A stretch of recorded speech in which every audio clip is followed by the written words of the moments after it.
Hi, welcome to Cam Look, your daily dose of the Cincinnati Art Museum. Each day, a staff member shares a piece from our permanent collection and poses questions for discussion. Please check back at 10 a.m. every day for a new work and a new chat.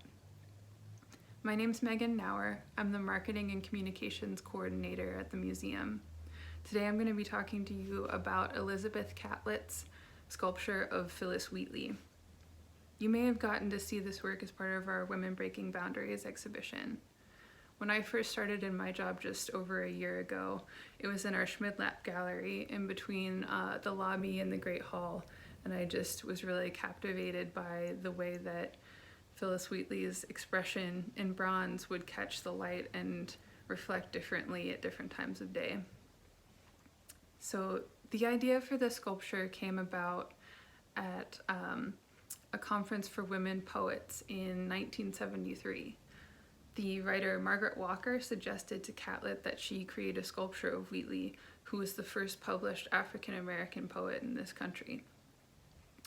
Wheatley gained her freedom after being enslaved in Boston and published that volume of her poetry in 1773.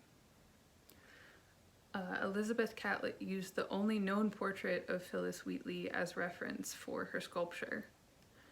The portrait was an engraving printed in the introduction to Wheatley's book.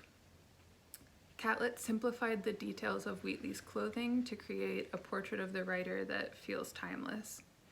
I think looking at it, you could imagine you're looking at a woman living in the 1770s as Wheatley did, the 1970s when Catlett made the piece, or even today.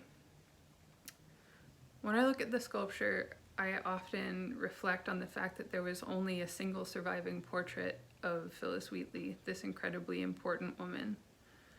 Elizabeth Catlett shared that she was a strong believer in the social responsibility of the artist. What do you think an artist's role can be in sharing the stories of those who may be marginalized or stories that may be lost to time? Whose story would you like to see? And what do you see in Phillis Wheatley's expression as captured by Elizabeth Catlett? Thanks.